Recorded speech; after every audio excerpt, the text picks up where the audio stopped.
Hey, y'all, Pastor Emil here with another episode of Sweet Jesus. Taste and see that the Lord is good. Ice cream is sweet, but Jesus is sweeter.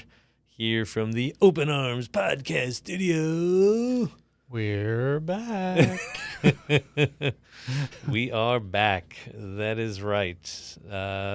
Should have offered you ice cream, but you're like healthy. You want some? No, that's good. I'll get some after. How about that? All right. We got Haagen-Dazs bars, ice cream sandwiches, Oreo cookie sandwiches, icy pops things. So start thinking about it, salivating about it now. I actually already had my fill today. I found some Oreos, and so I had Oreos and milk.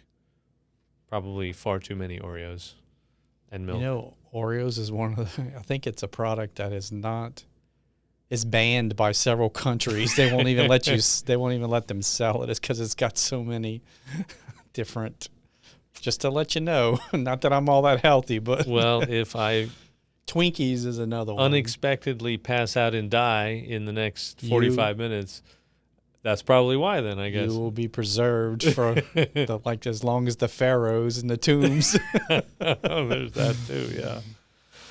But this is an encouragement to get yourself something sweet and pull up a chair, listen in as we do something a little bit different, talking about a little adventure that I had recently. Like Pee-wee's Big Adventure. Pee-wee's Big Adventure. Was it you? Or was it... Maybe it was Axel, actually. He said something to me about... Or I had him in the car and I was on the phone with somebody and they're like, don't let it be Pee-wee's Big... There was a definite reference to Pee-wee's Big Adventure during the trip. Well, for one thing, you had his bicycle in your trunk. I had his bicycle in my trunk. Yes, I did. It was not in it had not been stolen yet, but no. And it was not in the basement of the Alamo. Maybe that's basement of the Alamo. Oh, well, maybe that's what it was. Maybe he said it because we were talking about like where he was going to put this thing. And he didn't want it to get stolen like Pee-wee's Big Adventure. Maybe that's what it was. I don't remember. I hate to say Axel and I are very close to the same age.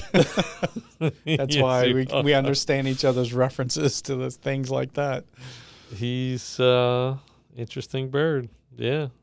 But, I mean, that was an 80s thing for kids, too. So yeah. But we had a big adventure last week. I was gone. Because Axel wanted to go home to St. Cloud, Missouri, Minnesota. Sorry, I drove through Missouri. Yeah, Misery is. No, it wasn't that bad, but that's a thing people say about Missouri, because they say it kind of funny. So what prompted this? Wild adventure or wild and crazy adventure or just the big adventure, I guess. The Axel's Big Adventure, Emil's Big Adventure. Yeah, he said, I didn't know this for a while, but apparently he was really annoying some of the people here that were trying to... No, they're not Axel. That's not why the whole trip... No, but he was annoying them about this idea that he had that he wanted to go home. Okay. Home, to St. Cloud, kind of where he grew up. And he was talking about some bus ticket thing for a while, and I'm like, what is he talking about? Because he says a lot. Yeah. And sometimes he's just like saying things and he's quiet and he's mumbling and you're like having another conversation and he's like saying and interrupting and you only catch half of it, and then later on he's like, well, that's what that was about, and blah, blah. You're like, what are you talking about? So there was something about a bus ticket for a long time, and then I realized, he wants to go back to Minnesota. And what he told me initially was that he wanted to find his family so he could tell them about Jesus. Nice. Yeah, he's real slick. He's a real confidence man, as they call him. He knows exactly what to say to a pastor, like, I just want to tell people about Jesus. I just want to share the gospel. So he's like one of the apostles on his mission trip to Well, St. Cloud. That's what he said. That's what he said. And he doesn't seem to be like false, like intentionally deceptive about things. Mm-hmm. He's been hanging around here for years now. So, I mean, we're his people. We got him at one point. We had him in that group home out in Hammond. That didn't last, and I think part of it was he was just too far away. And all his people, not just us, but like the lady at the Circle K, the lady at the hospital lunch cafeteria, whatever, that he goes to every now and then, buys something so he can. The use lady at the taco truck. The lady and the guy at the taco truck. Yeah, the two of them, the couple that kind of own it. He's just all those people, and he just keeps walking around all day and bumping into these people, stopping and talking to them, and he clearly has a lot that he wants to say. And so mercifully, God helps him spread it out to all these different people. He could meet a few dozen more people. He could meet a lot more people and still have plenty more to say. And I was in a car alone with him for like 20-something hours. So he had nobody else to talk to but me. Anyway, so he wanted to go say, hey, Jesus has changed my life, and I want to tell them about Jesus. That was kind of how he framed it. And, I guess maybe I'm a sucker. Was there a West? Oh, go ahead.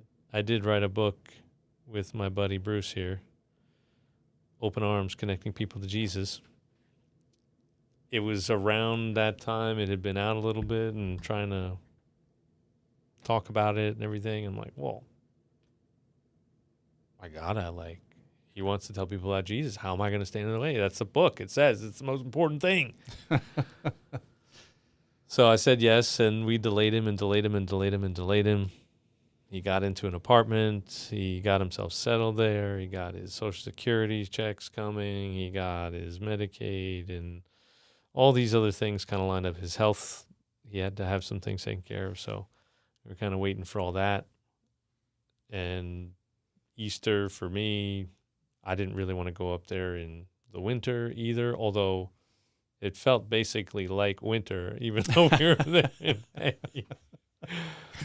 So how does the movie True Grit play into this? It sounds like this is like a wagon train type of a story. True Grit. Burning Daylight. That was, I sent you that at some point. True Grit.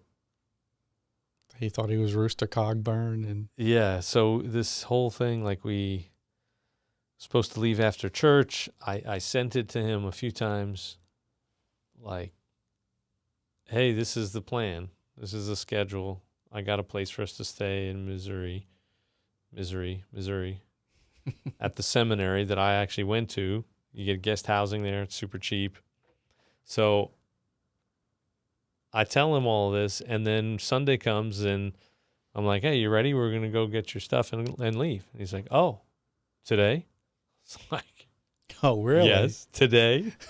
Like, I made all these reservations. I took the pictures and sent them to you and wrote out this whole thing. I think he was just yanking on your chain there with that one. No, because it was a few times it came up, so he was definitely like confused about it because he wasn't ready, and so I took him back to his apartment, his house, or whatever, getting his stuff, and he's like kind of frantic, and then later on he's talking about how, well, I forgot this. I was like, well, because I thought we were leaving tomorrow. I was like, oh. So we get in the car, and I was driving. I was kind of looking forward to this because, hey, it's an adventure. It's he wants to tell people about Jesus, and just his whole story is kind of like a weird thing. Like, who does this? I don't know. But who has a guy like Axel? I mean, like, it actually sort of works. Mm-hmm. I don't know. He's just weird.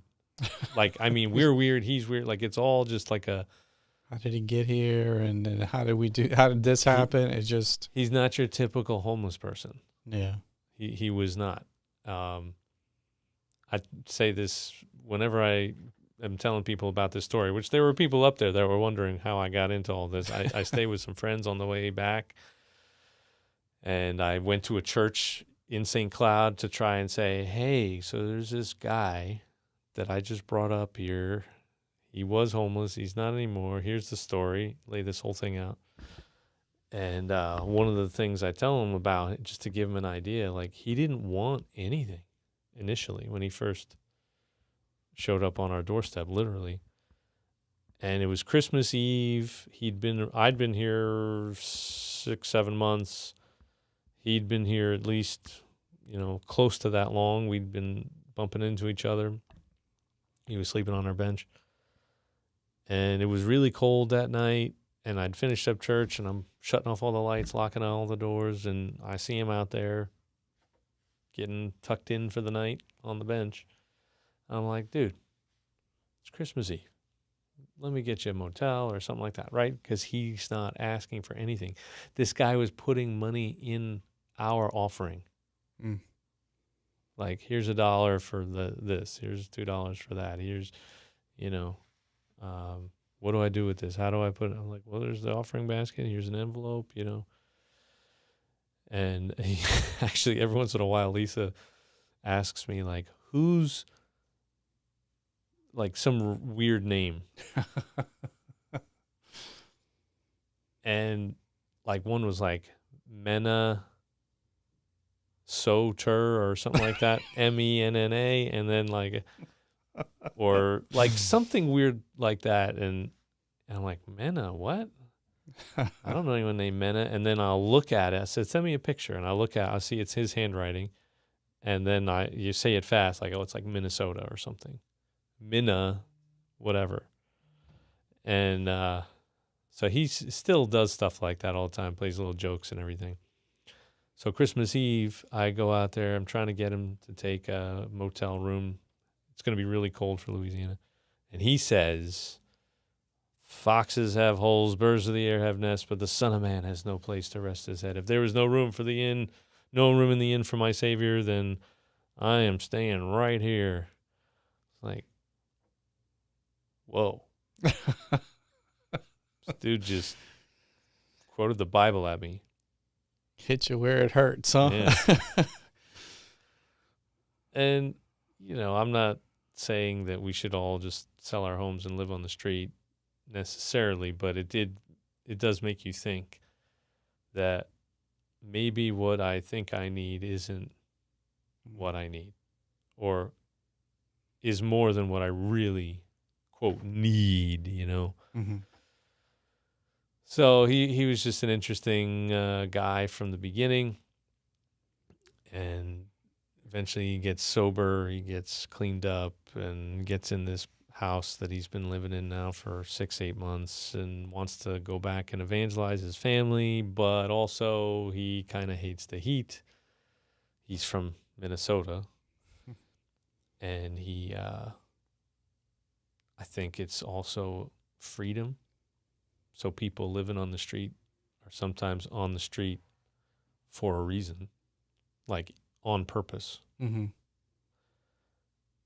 Probably about 10, 12 years ago, I was at my first congregation, and this guy showed up, not like your normal homeless person, somewhat more cleaned up, but also like kind of a disheveled, normal, quote, normal person, whatever that means.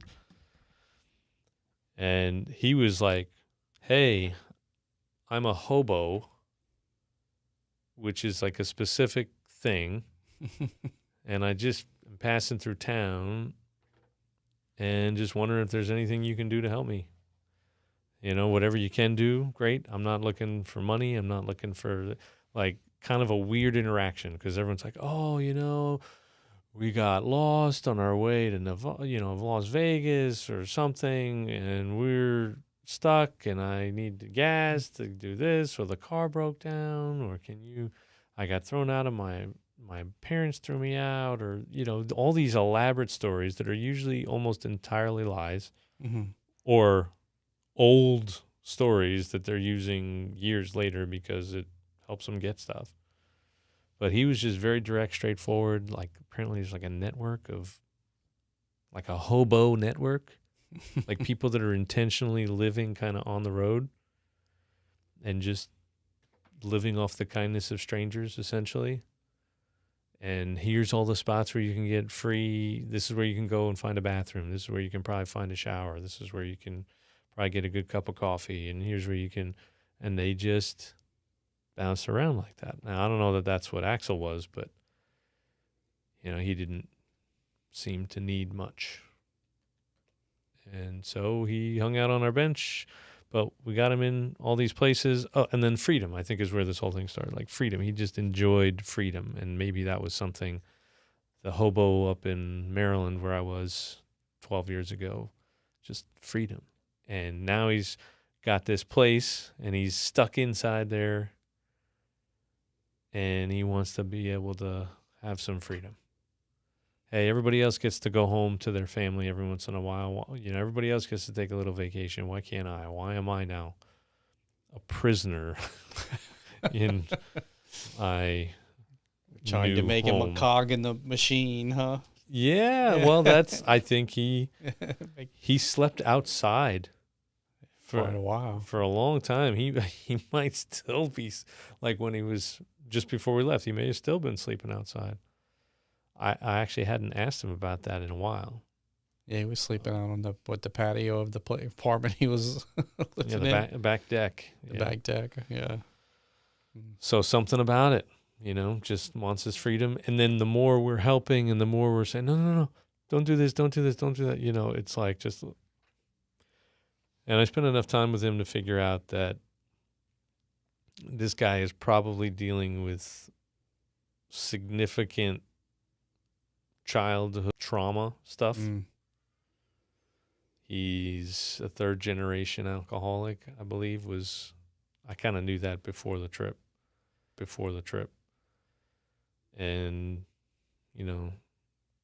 kids of an alcoholic are asked to be very grown up pretty early on. And there's a lot of baggage that comes with that. So it's kind of miraculous that he turned out as normal as he is. Yeah, he's really not, but for a street person, a homeless person, yeah, he's relatively normal. But he wanted to do this, and the longer it took, the more anxious and nasty and angry and frustrated he was getting. And I was like, no, it's okay, we're going to go. And then we lost a staff person, so I was like, okay, well, we're definitely going before summer camp. And then it basically left this 1 week. So that's why last week. Camp started yesterday. We're doing chapel every day. So, that's why last week. But so you left here because you were burning daylight, so it wasn't wasn't quite as early as he thought, even though you said he wasn't quite ready. Well, and so one of the other reasons I was kind of interested is I have a Tesla, and I've never done a road trip, and I was just curious, like, if this is a thing, because I love the car. Everybody should have a Tesla. You just should. It's just amazing. But the one thing is, how do I convince my wife to trade in hers for a Tesla? Yeah, because you do a lot of road trips in the other car. Exactly, the gas a couple car, of big ones anyway. And she would prefer that, but I just hate driving that thing now because I've been driving the Tesla, and the Tesla is just a totally different experience. So why would I want to slum it in an ICE vehicle, internal combustion engine ICE vehicle, when I could? But what is it like going on a road trip? And there were a lot of things I had to figure out.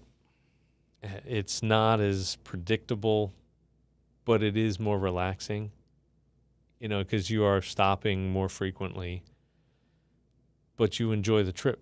a little more. It's more of an experience than what I usually do, which is like, everybody get in a car.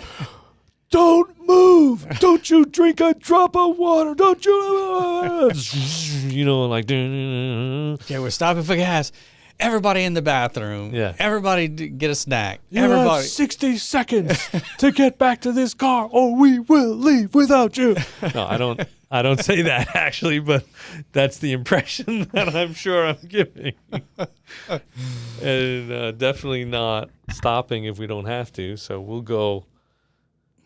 Yeah, you have to combine long gas as we and can. food stops all at the same. Yeah.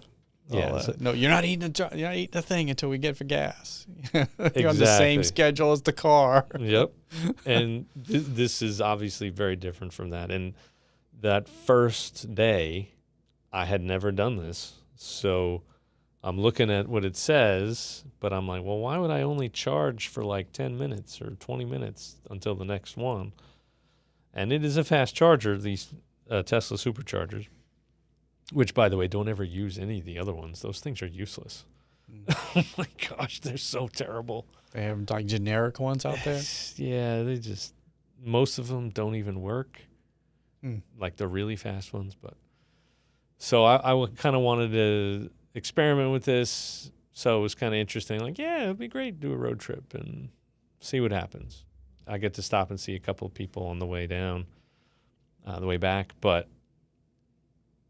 for a variety of reasons, leaving later than we thought because he wasn't expecting to leave, me not quite getting the gist of how this whole charging thing is going to work and following sort of the path that the navigation system had for us. And so we ended up arriving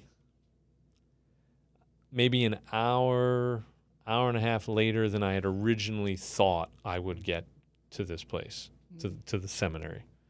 That could be traffic, Well, and so that was the other thing. So there was one spot. There were two spots. Early on, we hit like completely stopped traffic for, I don't know, 10, 15 minutes, and then starting to slowly move. And then there was an accident right in front of us on this tiny little 2-lane bridge. No shoulder, nothing. And so we were just literally stopped for 20, 30 minutes before they could get emergency stuff and then drag the car out of the way and keep the emergency personnel from, getting hurt, being in danger, whatever, with all these cars kind of flying by. So, those didn't help either, just all this stuff. So I thought we'd be there like 10, 15 in my head when I was thinking about this ahead of time. But then we started later. We had these accidents. I'm trying to figure out the charging. It's like 11:30, 11:45 when we finally get there. The lady with the guest housing had told me, hey, if you're here before 11, no problem. We got there after 11. Lots of problems. Oh, man. And then this security people, they were pretty useless. So there was a tornado also that went through the campus or nearby the campus a few days before that. So there were tree people, coming through and like big crews, multiple trucks, and everyone was probably sleeping and waiting for daylight to come so that they could get back to work. And all of these things conspired against us so that finally at like 12:15, 12:30, maybe 12:45, I was just like, I'm not waiting for these idiots to figure out how to get me into that room. Let's look at this thing. What's the next stop? Let's go to the next charger. All right. So we start heading to the next charger, and then I'm like, yeah, I probably should still stop, not just drive all the way through. That's probably not a good idea. Right. So we start calling around while we're charging, looking for a place to stay. I found this Holiday Inn Express. We got there. It's 2 o'clock in the morning before we lay our heads down. And How is Axel tolerating all of this? He's not good with being thrown off course. Mm. Yeah. And really, I don't like it. Nobody likes it, but Right. he seemed to handle it pretty well. Okay, well, that's good. But then, it's like 2 o'clock in the morning. But by 8 o'clock, he's harassing me about like, hey, we're burning daylight.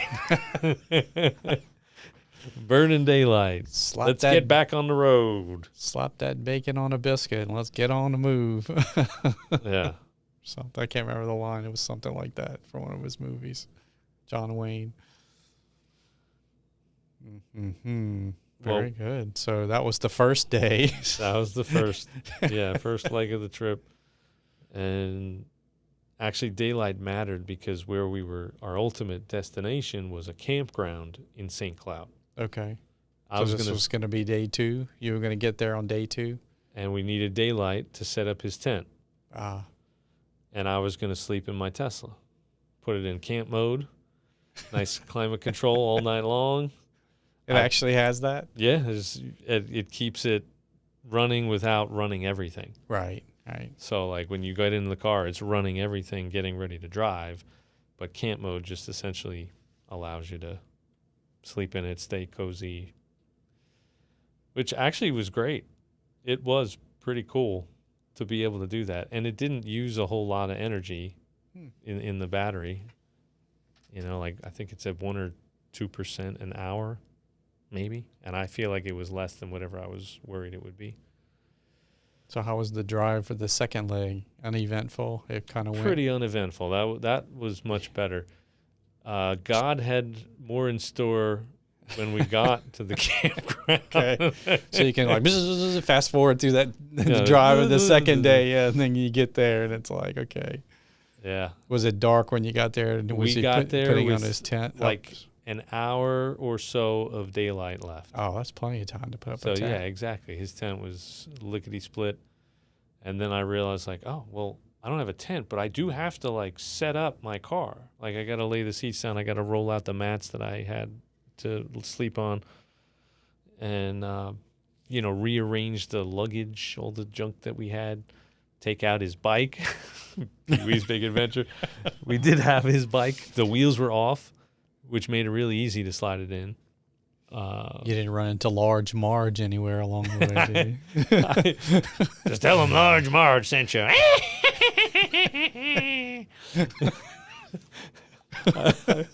I forget. I made a reference to Large Marge at some point. Well, I think when he said something about Pee-wee's Big Adventure, and I was like, oh, that's like my favorite line of the whole movie. She turns into this monster. But he, so we get there and put up his tent. I get my car ready, and it starts to rain. Mm. And he was kind of messing around or wanting to make things a certain way for a little bit. And I was like, I looked at the weather and I said, actually, it's going to rain in an hour or like a half an hour. Like, we got to get this done. So we get it done. But then now I'm trying to set myself up, and it starts to rain a little bit, just a little bit. But then through the night, it rained. Oh, wow. It rained, and I was fine. But in the morning at like 6:30, he's like pounding on my car. And You made the laugh track go? I made the laugh track go on the soundboard. Yeah, he's like pounding on my car. Change our plans. I'm getting a motel. Scared him a little bit. So did he get wet? Did it leak? Oh, he got wet. Oh. Yeah. And when he tried to explain it to me, he's like, yeah, it's my fault. Like, I brought it in when I came in or when I opened the flap or something on the tent. Mm. But after we got him squared away in a motel and I went back to take down his tent and everything when it had finally stopped raining or was raining less, it was like a flood in there. Like a good inch of water in the bottom of the... So I don't know if that's what it looked like when he was in there or not, but it was terrible. So he decided to get this motel. That was like one of our first first things in the morning, but not our very first thing. So he was, oh, maybe I'll get a place like a storage unit and put all my stuff in there, and I can just go back and forth when I need stuff. We tried a couple of motels that were just not even open anymore because he hadn't been there in 5, 6, 7 years. So things had changed a little bit, but not everything. So we're going around all these places, and finally I was like, all right, I need breakfast. Stopped at Starbucks, got myself a latte and a breakfast sandwich, and he wanted something at Walmart. We went to Walmart, and then he says, let's see if I can find his nephew. So it's like 8:30 in the morning, and maybe this is before Starbucks and Walmart. I don't know the whole timeline. But yeah, just drive here, drive there. He'd been doing all this, and he's like, oh, let's see if my nephew's still where he was. So we pull up to this house, and it's pouring rain. It's 45 degrees, feels like 25 is what it said on the weather app. And he's like, yeah, I think that's it. Does that look like it could have been a garden before? Back up. Was there a garage down back there? And I don't know how long we were sitting outside this house. It was a long time. It felt like a long time. And he's like, yeah, I should check. Opens the door. And then he kind of doesn't. He gets back in. He's like, nah. What did you say where we were? The address? Because he was thinking it was this one area. And I was like, no, that's over here. We're at this place, according to where my little blue dot is in Google Maps. And that's when he's like, we'll try another place later. I was like, well, we've been sitting here for 20 minutes, like, just knock on the stinking door, Just, what's the worst that's going to happen? I mean, it's pouring rain. They've been staring at us.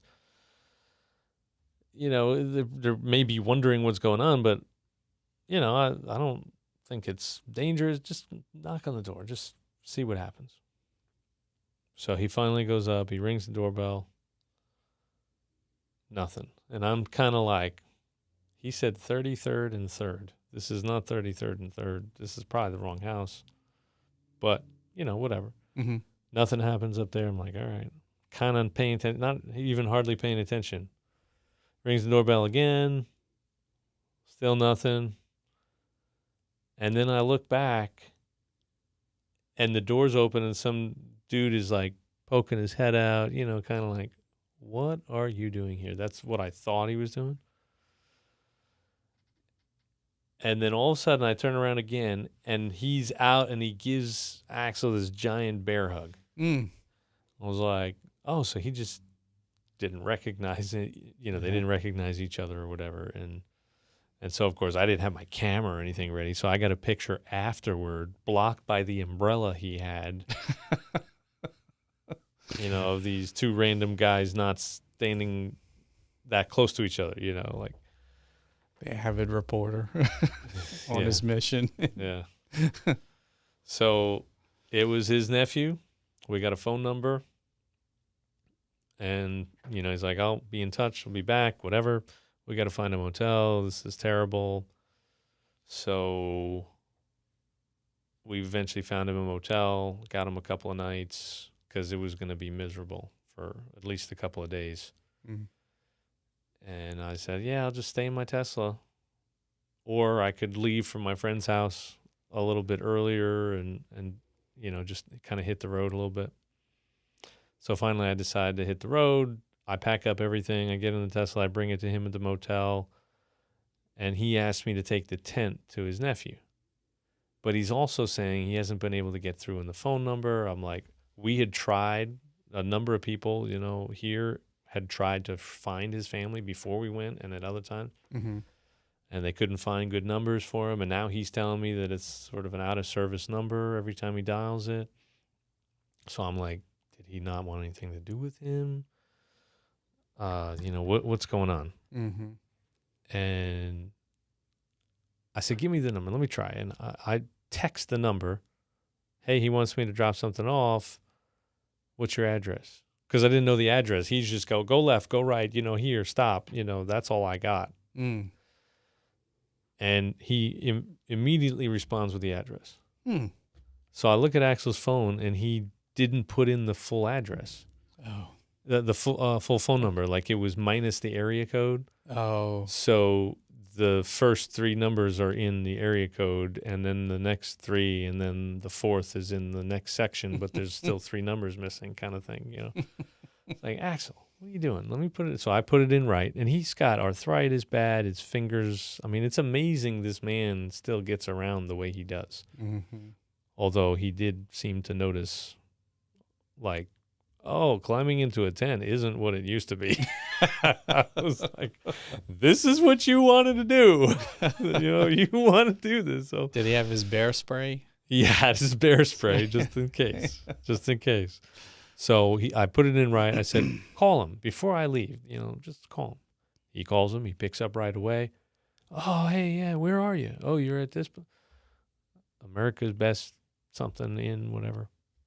I'm coming over. Mm-hmm.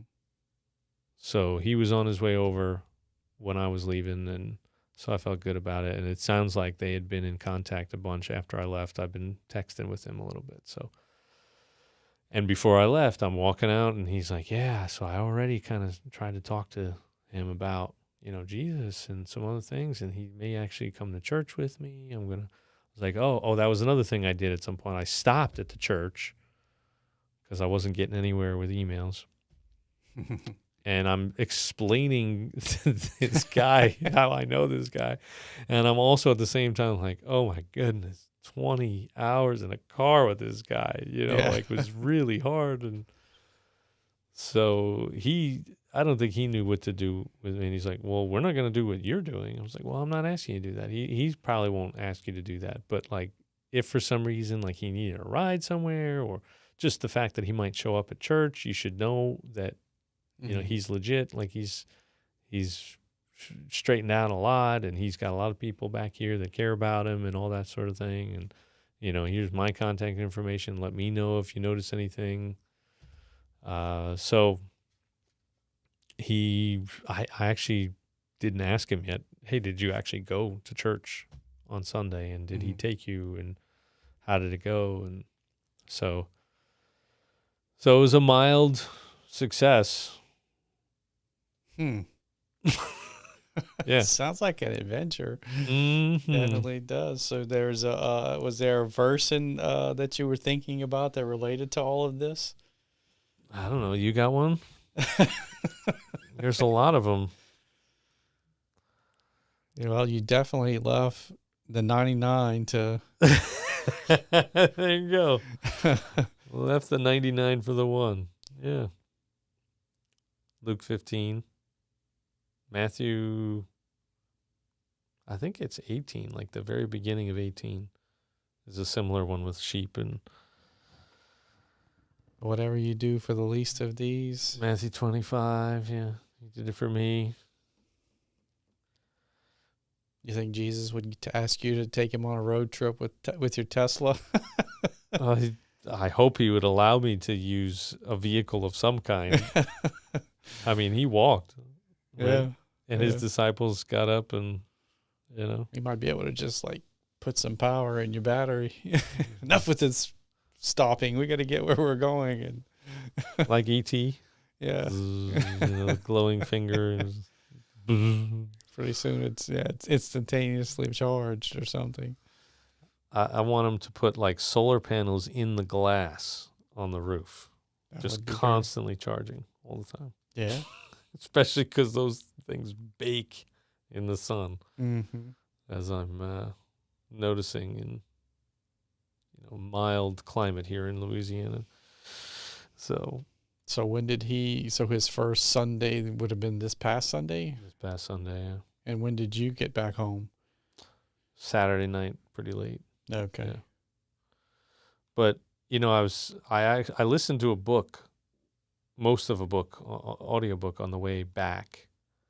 It was about, people that have complicated, traumatic experiences, pasts, upbringing, childhood, and just listening to it,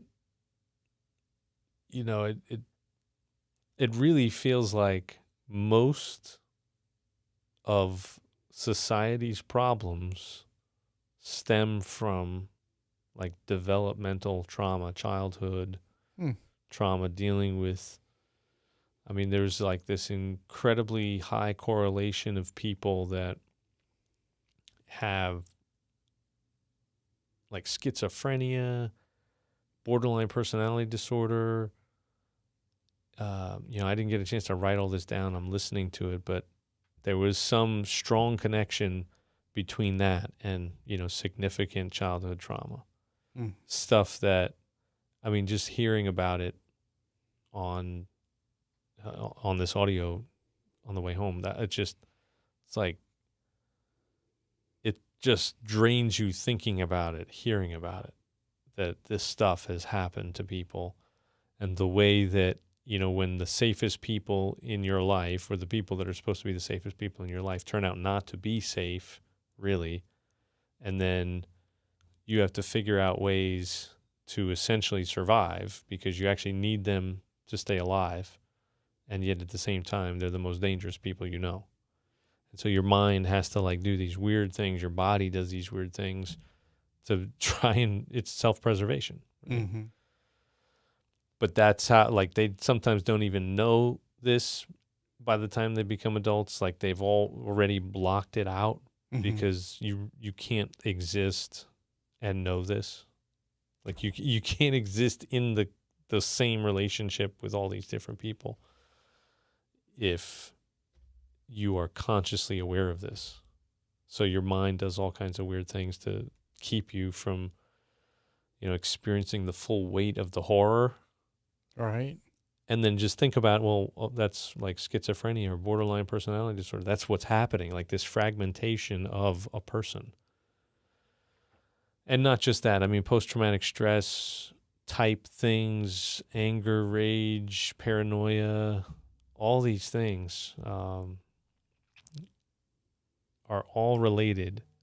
And it seems like, I don't know exactly what Axel went through, but I'm sure it wasn't a walk in the park for him. Growing up, divorced parents, both, I don't know, I forget if it was his mother, I'm pretty sure, sounds like she was alcoholic. I don't know about his biological father, but the guy who was like his dad, essentially, or his stepdad or something like that, for a short period of time, not his entire child. Even he was kind of messed up in alcohol abuse and all kinds of other stuff. And maybe his grandmother was an alcoholic as well. So that's why I say like 3 generations of this. And it does sort of get passed down. If you don't work out your stuff, then you replicate a lot of those bad behaviors that end up affecting the next generation and the next generation, the next generation. So it kind of made me feel for him a lot more, that, knowing that he's just like, why does he need to control things so much? Because he lived a childhood that was out of control. Mm-hmm. Right? He wants order because there was no order. He is constantly aware of danger and potential mishaps and things like that. He gets kind of easily frustrated and nasty because he can't even speak what he's trying to communicate. And there's a spot that I had just finished. I forget what chapter it was in this book, but the parts of the brain that get activated and deactivated by the way a child, their body, their mind responds to all these traumatic things. One of the things that happens is it basically disconnects the verbal part from some of these other parts of your brain. So you can remember how you felt, but not be able to put it into words. Like this really bizarre phenomenon that, how this plays out. Mm-hmm. So he has a hard time sometimes putting things into words, and he's acting mad at you. Sometimes, like, there were times just like, just letting him do his whatever rage thing he's doing right now. And like, I know, like, that's literally what I'm saying. That's literally what I'm trying to do. That's literally, but he's also kind of mad at himself, I think, because he wants to be able to communicate and he can't communicate, and he just, so it gave me a different perspective on this, gave me a different perspective on all the other people out there that are out there, begging for money and stuff. And you think like, well, why should I give you $5 when I know you're just going to spend it on booze? Well, a lot of these people that they're talking about in this book, they may be veterans that are dealing with post-traumatic stress, or people that have been through crazy stuff in their childhood. And there are things that they don't know how to not remember. So the only way they cannot remember, to numb it all. Huh? Exactly. And so I'm almost where I'm like, if you've been through something that horrific and you still haven't figured out how to process this, and you just need some alcohol to numb it a little bit, like, all right, well, if you use the $5 for alcohol, I mean, I won't stop you. But I do hope you get more help than that. Right. Just, yeah. And I think that's right where I had left off. This guy was just starting to try and make the case, essentially, for some of the things that they do in Europe to support parents and families that in America, I mean, it seems like there might be people that would be open to this, but as a whole, I don't think there's a whole lot of support for it, at least not yet. But giving a mother, guaranteeing a year to be home, with a new child, allowing dad to have a significant amount of time there too, coaching, like actually having people that help coach parents, and lots of other things that essentially help parents, or at least minimize the impact of people that don't really know what they're doing and that are having kids. And the case the author's making is like, hey, there are far fewer mental health issues there than there are here. There's far fewer people incarcerated there than here. There's all these indicators, and he is making the case that it's essentially about childhood trauma. That if we could help people figure this stuff out, if we could support them through some sort of process, most of the things that we think they are really just, most of the things we think people are struggling with are really not about the thing that's driving you nuts, like a kid that acts like ADD, ADHD, or ODD, or all these other diagnoses, right? No, actually, it's probably something else. Anxiety, whatever. These are all secondary to something else that might actually be going on. Not necessarily, but and the scandal of the psychiatric community, or the American Psychiatric Association, or whoever comes up with, there's this thing called the DSM, the Diagnostic Statistics Manual. It's like probably about this big, maybe bigger. And it's filled with every single kind of classification of anything you can think of, right? Anything that a psychiatrist, a psychologist, a mental health professional might come across, and how to help them help their patients. Man, are they stubborn, hard-headed idiots.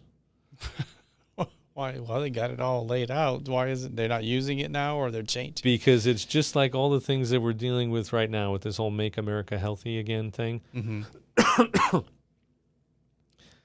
The conflicts of interest and I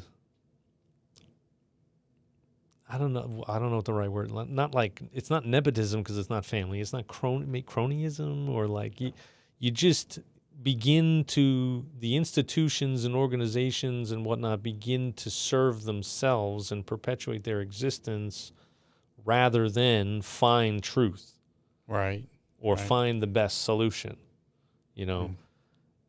they didn't they didn't want to hold up the publication of the next manual because they'd make $1 billion on it or something, or 100 million, or Whatever, I forget what the number was, some ridiculous amount of money, because millions of people would have to buy this new edition. And he and his team, and he got all these people together, and they did all these studies and everything, and said, we want this new thing in there, and here's the evidence why. And their response, just so idiotic. Like, you missed the deadline. Sorry. Well, it wasn't even that. It was just like, we don't want to miss the deadline, and this is going to make us rethink everything. Oh, okay. And we don't really want to rethink everything. We like feeling like we know it all. We like, Yeah. That's the case in a lot of things. It finds out. It seems like the more knowledge we gain, then you have experts, and then you go and try. If something new comes along and tries to upset the apple cart of that area of expertise, they lose their minds. Yep. Because they're experts, and we've studied it, and we've learned this, and this is what it is, and the flag has been planted, and we're, that's what it is, and we're just going with it, and it's not changing. But that's not science. No, it's not. I think we should consistently upset the experts. That's what I think now. But then you have chaos, so then that's not always so good either, right? You want to have spots where you stop and say, okay, this is where we are. Well, but the problem is both of those things can't, like, as soon as you say, oh, well, we don't want chaos, no matter what you do, it becomes this, like, club. It begins to serve itself, and it begins to, support the current thinking. Like, it just does. Mm-hmm. And so you need constant, you don't want chaos, but you do need these, like, regular revolutions of some kind.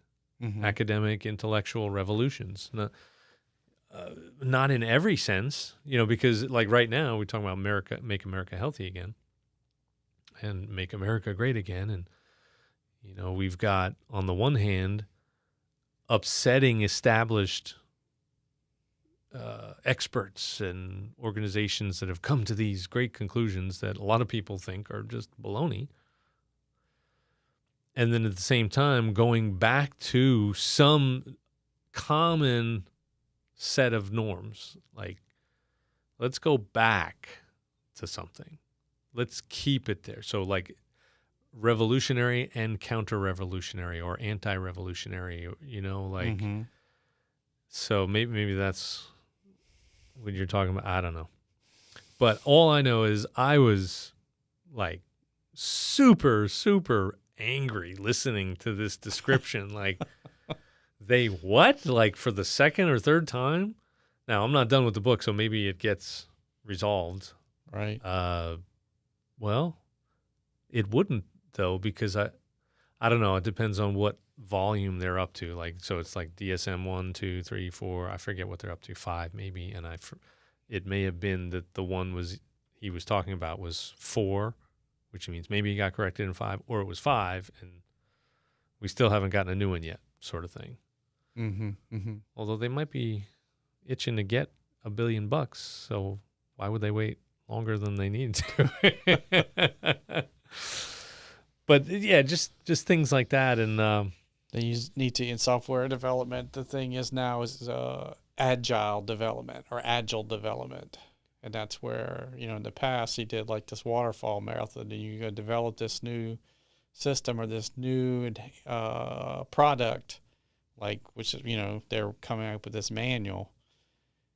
And by the time you do gather all the requirements and get it all worked out and get everybody in agreement, everybody signed off, it's proved the developers can do it.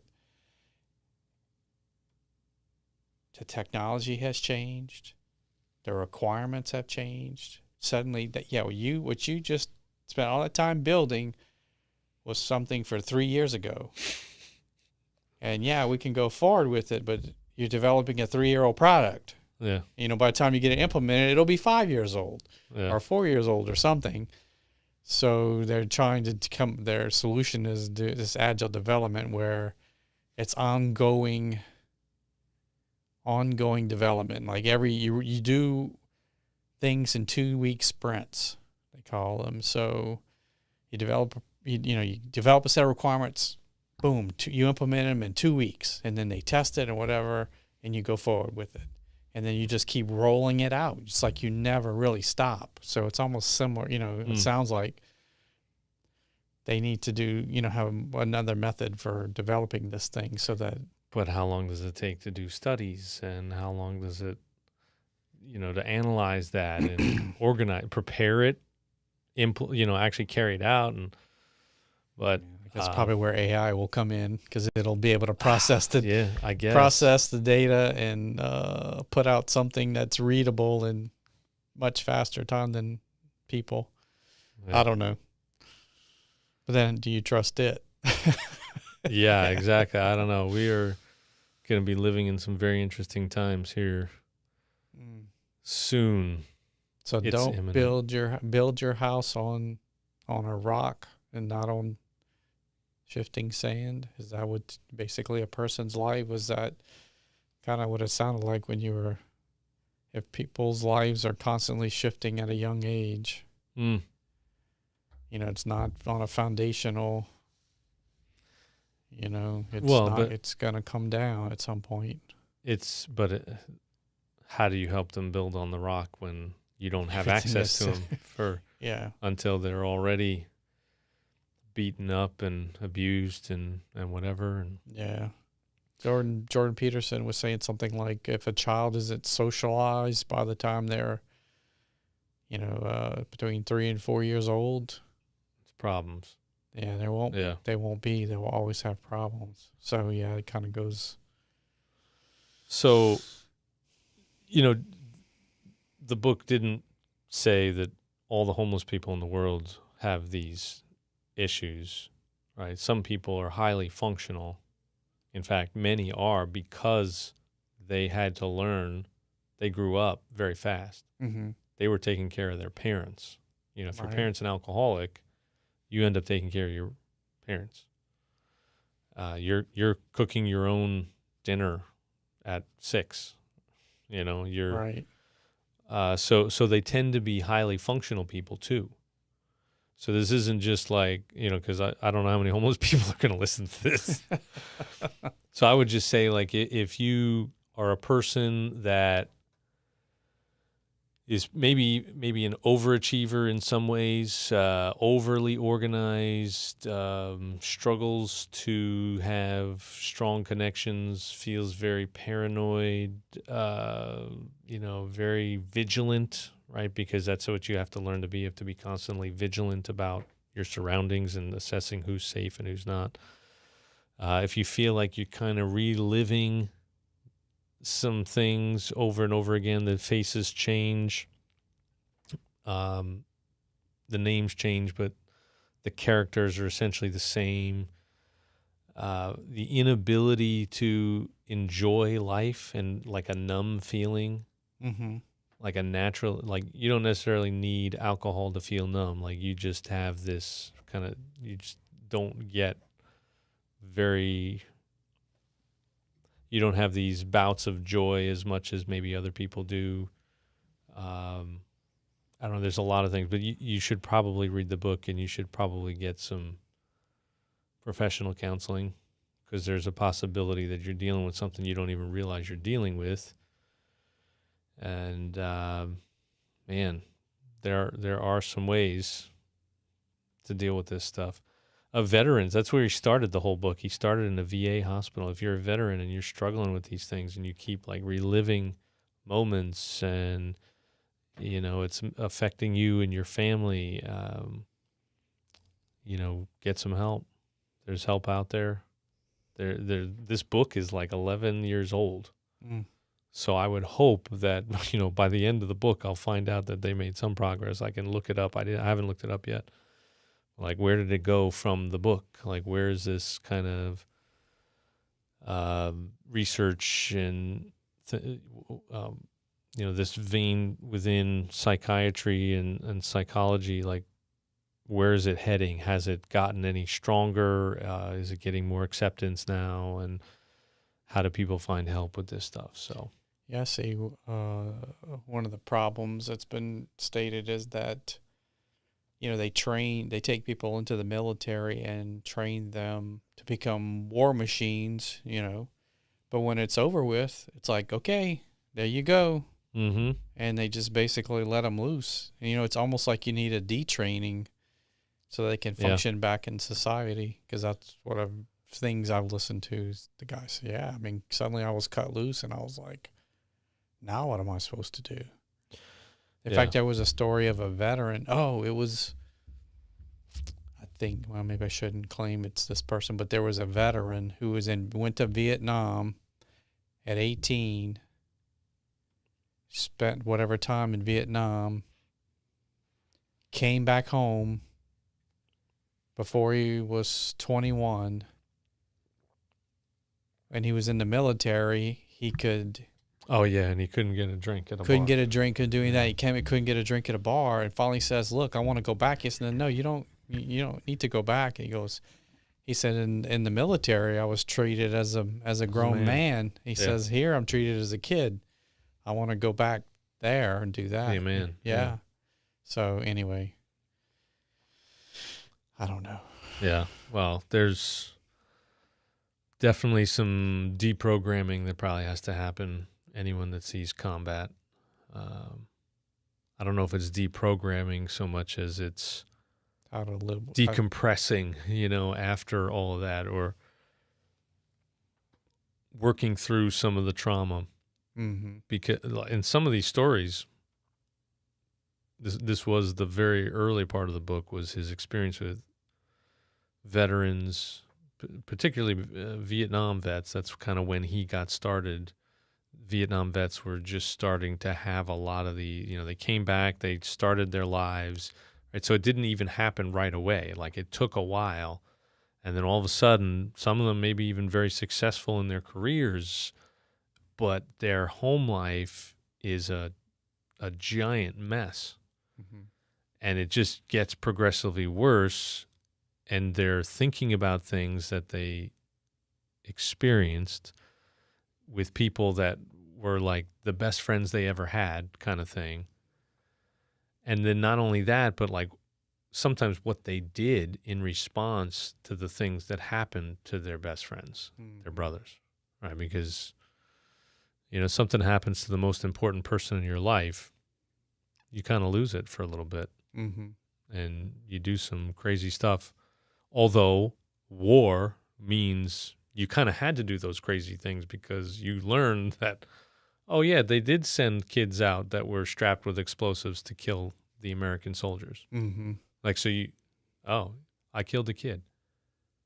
Well, yeah, but they sent that kid to kill you. Like the end of Full Metal Jacket. Right? Wasn't it like a 12-year-old girl or something, or boy, up in a building that's killing all these Americans? Mm-hmm. And this poor sucker that had to be the one to end it. Yeah. Like that. But then you come back and you try to pretend like our world, our society is very much like, oh, everything's wonderful, and it's not. Like, life is miserable.